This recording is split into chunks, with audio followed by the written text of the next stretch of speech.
एक famous story है, शायद आपने भी सुनी होगी।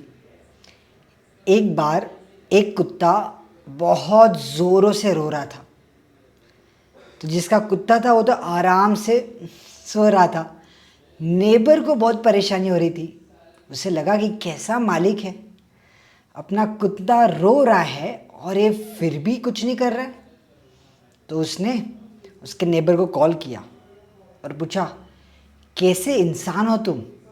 तुम्हारा पेट, तुम्हारा कुत्ता कब से रो रहा है और तुम कुछ कर ही नहीं रहे हो। तो उसने कहा कि मुझे पता है क्यों रो रहा है वो। तो नेबर को शौक लगा, अरे पता होके भी कुछ नहीं कर रहा है, मतलब ये तो गलत बात है। फिर नेबर ने पूछा, तो फिर आप कर क्यों नहीं रहे हो कुछ? तो ओनर ने कहा कि देखो, वो कुत्ता जो है ना, एक कील के ऊपर, एक नेल के ऊपर बैठा हुआ है जो उसको ज़ोरों से लग रहा है, ठीक है, इसलिए वो चिल्ला रहा है। बट वो इतना नहीं चुभा अभी तक कि वो वहाँ से उठ के निकल पाए। This story has a very important lesson for us. क्या?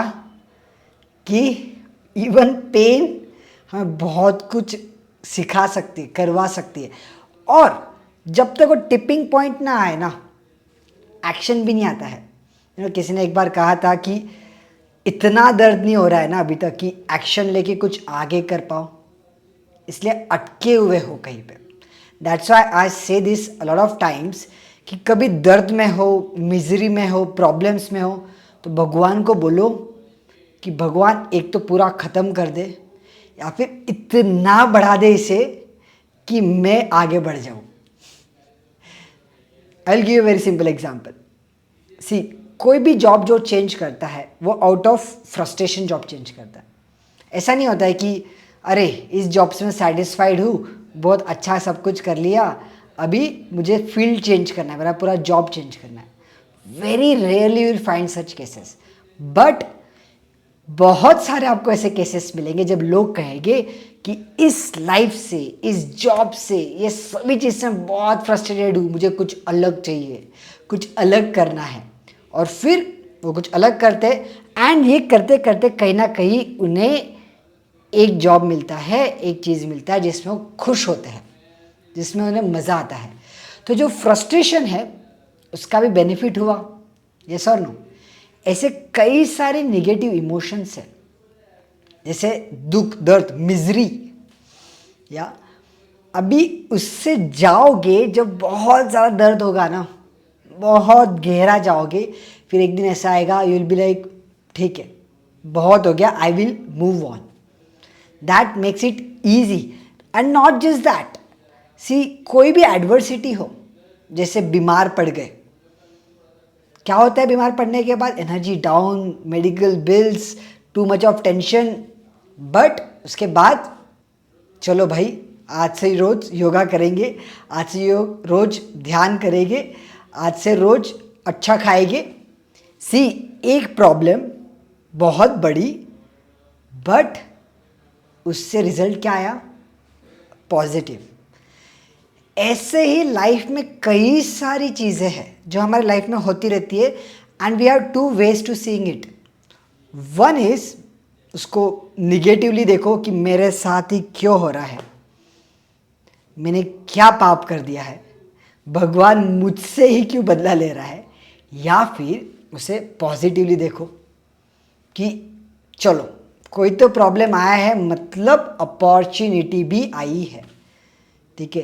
कितने ही एग्जाम्पल है ऐसे कि किसी का जॉब चले गया और उन्होंने कुछ तो शुरू किया और मिलीनियर बन गए, बिलीनियर बन गए। बट जब जॉब गया था उस टाइम पे तो बहुत डर लग रहा था, बहुत दर्द हो रहा था, यस और नो? तो एडवर्सिटी से कहीं भागना नहीं। But I will tell you one very important secret. देखो, कुआं है ना, वो प्यास लगती है तब नहीं खोदना चाहिए, पहले से खोदना चाहिए। ये वन ऑफ माई टीचर उन्होंने कहा था, बहुत ही इंटरेस्टिंग है, इजंट इट? हम जनरली जब प्यास लगती है तभी कुआं खोदते हैं, specially in terms of our health. इसलिए मैं कहता हूँ रोज़ कुछ समय योगा करना, कुछ समय ध्यान करना, सुदर्शन क्रिया करना। जब आप एवरीडे कुछ समय आंखें बंद करके बैठोगे तो रोज़ का जो कचरा है वो बाहर निकलते जाएगा, राइट। तो ये करने से आपको जब बैंड बजेगी तब सोचना नहीं पड़ेगा कि अब कहाँ जाऊँ। और कभी आपको अभी ये क्वेश्चन है कि ये सब सीखने कहाँ जाऊँ, तो डिस्क्रिप्शन में लिंक दिया हुआ है, वहाँ से कनेक्ट कर लेना मुझे। हम मेडिटेशन के वर्कशॉप ऑर्गेनाइज करते रहते हैं, तो जब भी करेंगे आपको इसका इन्फॉर्मेशन मिल जाएगा। तो फॉर्म भर लेना and whenever we will organize you will get the details. But देखना, माइंड का देखना, माइंड बोलेगा कि ठीक है अभी क्या ही ज़रूरत है, बट नहीं, कुआं प्यास लगने के पहले ही खोदना चाहिए। आपको ये वीडियो अच्छा लगा हो ना तो नीचे लाइक पे बटन पे क्लिक कर देना, सब्सक्राइब कर देना कभी आपने नहीं किया हो तो, और ज़रूर ये वीडियो कम से कम 2 लोगों को शेयर करना। Thank you.